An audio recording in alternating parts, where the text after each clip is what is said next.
अरे रहा मैंने पे एक आध गो और ही शहर होती जब शहर के डिमांड बात का है तो दोबारा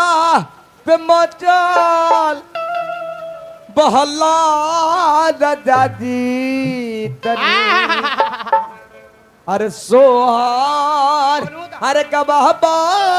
हो अरे सोहर कबाबल कि मोहर लुटा अरे तो दोबारा एकरा में मोहर लुटाए के चाहिए मालिका। पुजारी जी से आग्रह करब कि थोड़ा मंडली में आ जाए। अरे तो दोबारा पे मचाल बहला दादी तनी भैया हो अच्छा नहीं बच तो ना एकरा में सोहर में मोहर जरूर लुटाए के चाहिए। मोहर लुटाई नहीं तो नाल बजाए वाला बंजू वाला के पूजा स्वर में बजवे जल्दी आई जल्दी कटिहार में बरसे के रहे के चाहिए। हाँ अब इतना बोले की जरूरत है। आप चिंता मत कीजिए आपको गोकुलपुर में नहीं तो द्वारिका में आधा गट्ठा लिखा जाएगा। पुजारी आई महंत जी आई मलिकार आई कम से कम। अरे तो दोबारा पे माचल बहल्ला दादी तनी तोहर का बाबा हो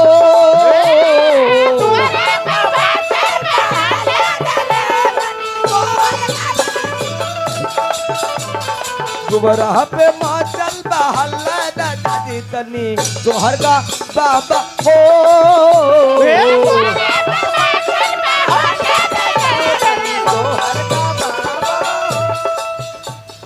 सोहर का बाबा लेकिन मोहर लुटाबा सोहर का बाबा तनी मोहर लुटाबा सोहर का बाबा तनी मोहर लुटाबा सोहर का बाबा तनी मोहर लुटाबा। अरे प्यास के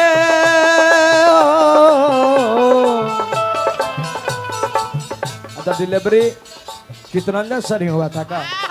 सही बात तोर मेहरारू के पहला बार खुशी के ठिकाने नहीं खे डॉक्टर साहब जी नाराज व्यक्ति के आस दिला देनी आई मलिकार एकरे में अजकर उम्मीद रखे राकेश सर पढ़ा लिखा कर शिक्षित बना देने। आई डॉक्टर साहब अपना चेहरा कम से कम हम लोग के दिखा दी। अरे प्यास के बोला दहतनी सुनी लगा दी दुगो सोहर का बाबा हितता हितता हितना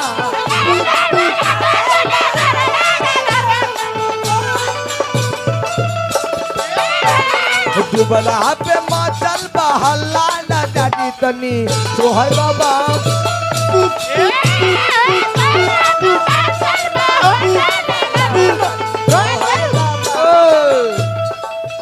हर प्यार के कागज में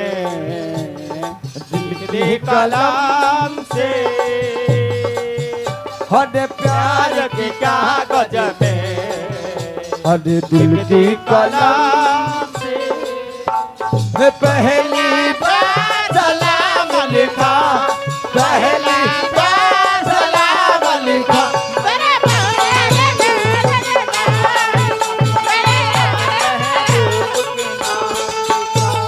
प्यार के कागज पे दिल की कलम से पहला कागज पे दिल की कलम से पहली बार सलाम लिखा पहली बार सलाम लिखा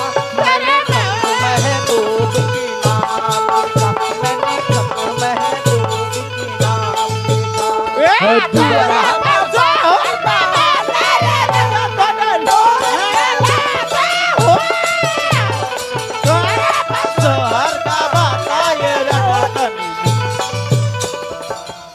और का मोरे बबुआ हमें देखा लाखों में एक हो मोरे बबुआ हमें देखा लाखों में एक हो मोरे बबुआ हमें देखा करोड़ों में एक हो मोरे बबुआ हमें लाखों में एक हो में एक बाबे बबुआ आहा,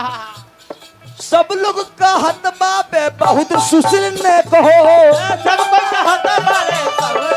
ये कहो सब कोई कहते बाबे बहुत सुशील ने कहो सब कोई कहता बारे सुशीला ये कहो